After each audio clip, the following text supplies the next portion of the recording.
happens all the time. Don't tell Tim Cook. That happens all the time. Oh man, I'm embarrassed here. Look at that. Oh my God. You feel like you know somebody, and then this happens. All right. All right, come on. All right, people. All right. Kids today. Hey. One of That's those. good. That'll work. Thanks. One of those. We're not going to rehash what we talked about on the panel last week. We debated global warming. 2 of the people did not believe in it. Oh, no, 1 person didn't believe in it. 2 of them didn't believe in evolution. You know, the good thing about science is that it's true whether or not you believe in it. You see, that's the... Very good.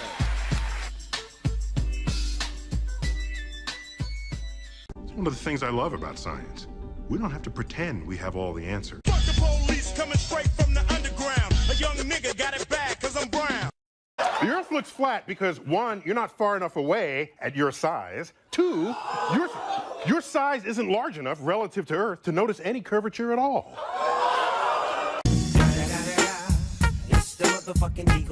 Snoop Dogg. Because its heat, its picante,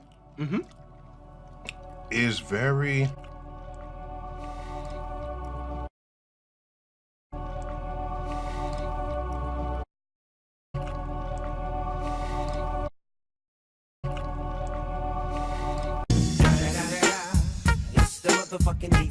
Snoop Dogg.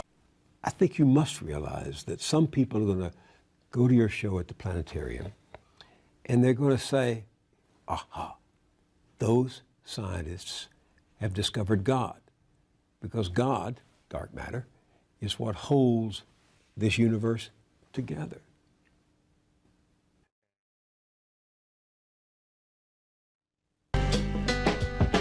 Damn, it feels good to be a gangster.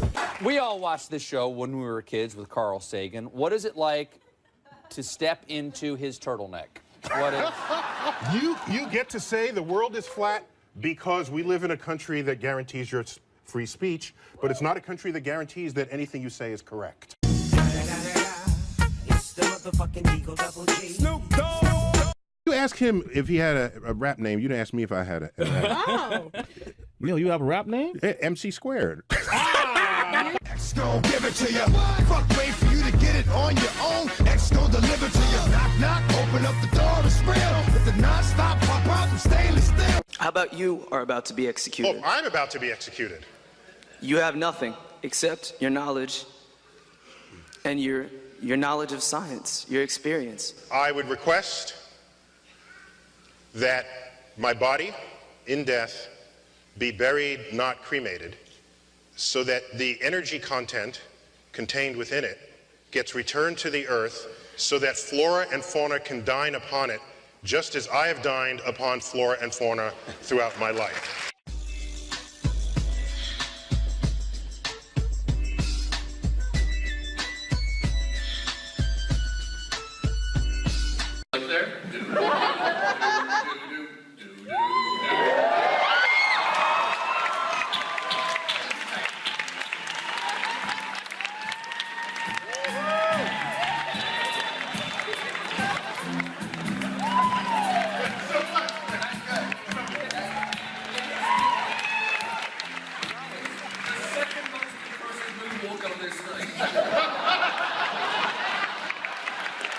I would never try to stump you. I've learned better than that, believe it or not. No, I love being stumped. But when's the last time you got stumped? Seriously. Because as long as I've known you, I have never seen you go like this. Ooh, that's a good one.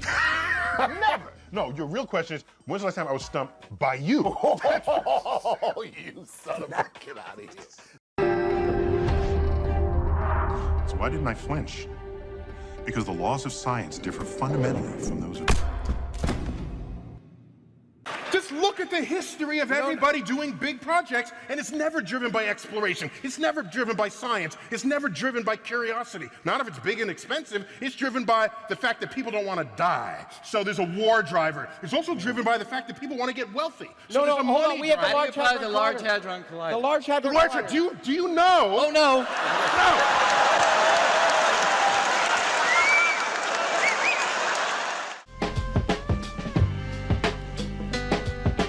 Damn, it feels good to be a gangster.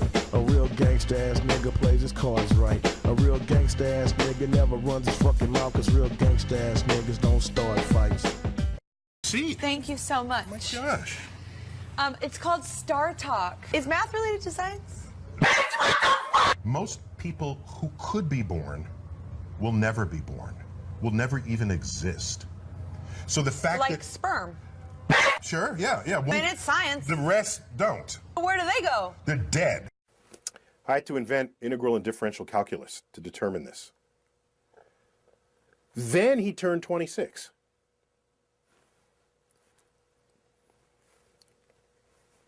Then he turned 26. The guy's good. You know, this, like, you can't argue with Isaac Newton. And that becomes, you got a badass over here. I don't know how. We've got a badass over here. There was an incident in Pasadena, California. I was there. I don't drink much coffee. I don't have a relationship with caffeine. But every now and then I'll be delighted to have a nice cup of hot cocoa. And I went to one of these coffee houses, you know, with the chalkboard out front. And so I had, you know the kind I'm talking about. They're all over Brooklyn. You trip on the chalkboards in Brooklyn. So I'm in there, I order hot chocolate. And I order it with whipped cream, of course, right? And it comes to the table, and there's no whipped cream. And I said, I ordered this with whipped cream. And they said, oh, we put it on. And I said, well, where is it? Oh, he said, it's sunk to the bottom. I then said,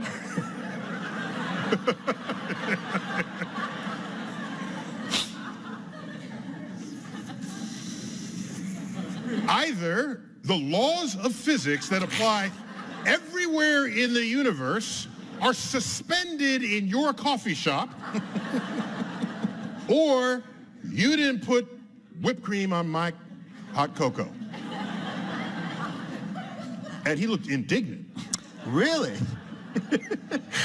Now, to his credit, rather than continue to argue with me, he intended to prove me wrong. Whoa. So he went into the kitchen, brought out the whipped cream, scooped it up, popped it in my hot cocoa, and it bobbed once and floated atop. And there it was. Did you invite him? Of course whipped cream has to float. Because, first of all, before it was whipped cream, it was cream, okay? And old-timers remember, what does cream do in unhomogenized milk? It floats to the top, and you skim off the cream, leaving behind skim milk, okay? This is how that works. Now, you take the heavy cream and then whip it, putting air into it. It is not gonna sink on any known liquid devised by man, okay? So, this is how science works. One researcher comes up with a result, and that is not the truth. No. A scientific emergent truth is not the result of any one experiment. What has to happen is somebody else has to verify it. Preferably a competitor. Preferably someone who doesn't want you to be correct. Such as my waiter. He went out to prove me wrong and got the same result that I had declared. We can call that the beginnings of an emergent truth about whipped cream. Now we need someone to do it in Asia and in Europe, and then you get a trend, and you can then declare that a consensus of observation and experiments has emerged in the scientific community. Whipped cream floats on hot chocolate. If I could ask you, if there was one thing you wanted people to remember that you could say about science, what would that be? That the universe is knowable, and one need not appeal to mystical, magical forces to account for things. Even if a day arises where something unfolds in front of your eyes that you cannot explain, just because you cannot explain it does not mean it is being driven by mystical, magical forces. It just means it's being driven by laws of physics that we know and you have yet to learn, or that we have all yet to discover. But the universe is knowable, and that's an amazing thing. It's knowable by our feeble human brain that rose up out of the, you know, the Serengeti, the plains of Africa, to rise up just to survive, to not get eaten. And we build a civilization where we have sufficient free time so that we can contemplate our place in the universe.